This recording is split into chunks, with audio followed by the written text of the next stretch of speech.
Assalamualaikum warahmatullahi wabarakatuh. Perkenalkan, saya Ningrum Latifah sebagai peserta pelatihan dasar CPNS Golongan 3 Angkatan 30 Provinsi Kalimantan Selatan.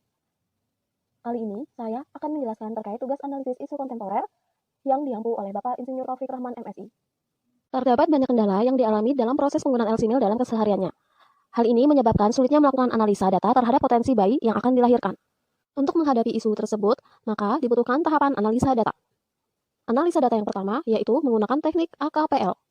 A berarti aktual, artinya isu tersebut benar-benar terjadi dan sedang hangat dibicarakan dalam masyarakat. K kehalayakan, artinya isu tersebut menyangkut hajat hidup orang banyak. P problematik, artinya isu tersebut memiliki dimensi masalah yang kompleks sehingga perlu dicarikan segera solusinya secara komprehensif. Dan L layak, artinya isu tersebut masuk akal, realistis, relevan, dan dapat dimunculkan inisiatifnya pemecahan masalah. Berikut ini, saya tampilkan matriks penilaian kualitas isu dengan analisis APKL. Yang pertama, yaitu proses pencatatan calon pengantin di aplikasi LSIMIL belum berjalan dengan efektif. A4, P4, K3, L3, jumlah 14. Yang kedua, calon pengantin kesulitan dalam melakukan pengisian aplikasi LSIMIL. A3, P4, K3, L3, jumlah 13. Yang ketiga, banyak calon pengantin yang mengajukan pernikahan secara mendadak sehingga tidak dapat mengisi aplikasi LSIMIL. A2, P2, K3, L3. 4. Terdapat pernikahan anak yang tercatat dalam LSIMIL. A3, P2, K3, L3, jumlah 11. 5. Kualitas pengisian aplikasi LSIMIL belum lengkap. A4, P4, K3, L5, jumlah 16. Berdasarkan analisis penilaian kualitas isu dengan kriteria APKL, maka isu yang dipilih adalah isu yang paling banyak memiliki peringkat teratas, yaitu nomor 5. Selanjutnya, teknik bantu tapisan lainnya, yaitu menggunakan teknik USG. U berarti urgensi, yaitu seberapa mendesak suatu isu harus dibahas, dianalisis, dan ditindaklanjuti. S seriousness, seberapa serius suatu isu harus dibahas, dikaitkan dengan akibat yang akan ditimbulkan. Dan growth, seberapa besar kemungkinan memburuknya isu tersebut jika tidak ditangani dengan segera. Di sini, saya tampilkan matriks penilaian kualitas isu dengan teknik USG. Yang pertama, yaitu proses pencatatan calon pengantin di aplikasi LSIMIL belum berjalan dengan efektif. O 4, S 4, G 4, total 12. 2. Calon pengantin kesulitan dalam melakukan pengisian aplikasi LSIMIL. U3, S3, G3, 9. 3. Banyak calon pengantin yang mengajukan pernikahan secara mendadak sehingga tidak dapat mengisi aplikasi LSIMIL. U3, S3, G2, total 8. 4. Terdapat pernikahan anak yang tercatat dalam LSIMIL. U3, S4, G4, total 11. 5. Kualitas pengisian aplikasi LSIMIL belum lengkap. U4, S5, G5, total 14. Dari kelima isu tersebut, muncul total nilai yang saling berbeda dengan peringkat pertama yaitu kualitas pengisian aplikasi LSIMIL belum lengkap. Dari berbagai isu di atas, maka kita dapat mengambil kesimpulan bahwa isu nomor 5 menjadi isu yang utama untuk diselesaikan, yaitu kualitas pengisian aplikasi LSIMIL belum lengkap. Selanjutnya, kita akan melakukan analisa isu menggunakan pendekatan fishbone diagram. Yang pertama dari lingkungan. 1. Daerah jangkauan penggunaan aplikasi LSIMIL merupakan desa-desa terpencil. Kedua, calon pengantin memiliki tingkat finansial yang rendah. Kemudian selanjutnya yaitu dari faktor sistem.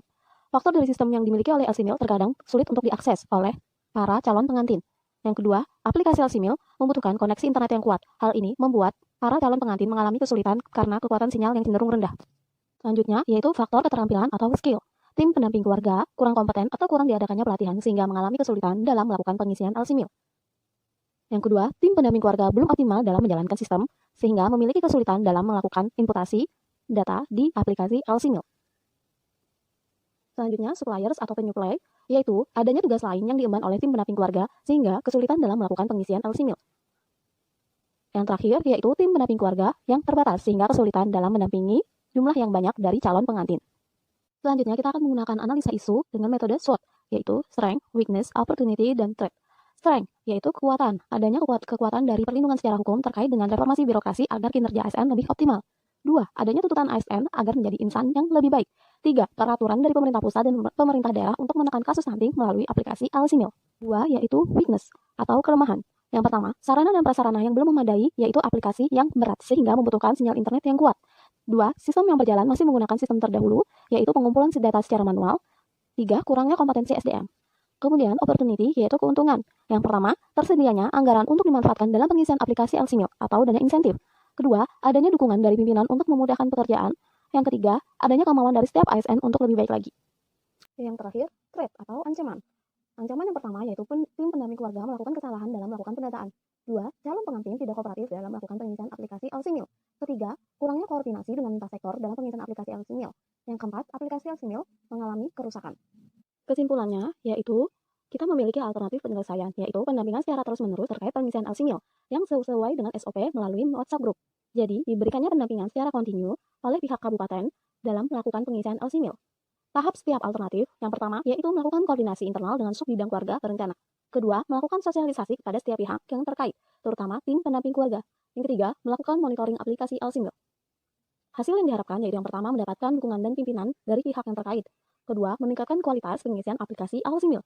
Ketiga, data aplikasi LCMIL dapat dijadikan rujukan keluarga berisiko stunting. Keempat, menurunkan keluarga berisiko stunting di Barito Kuala. Para pihak yang terlibat yaitu Kepala Dinas, Subak Keluarga Berencana, dan tim pendamping keluarga. Terima kasih atas perhatiannya. Semoga bermanfaat. Assalamualaikum warahmatullahi wabarakatuh.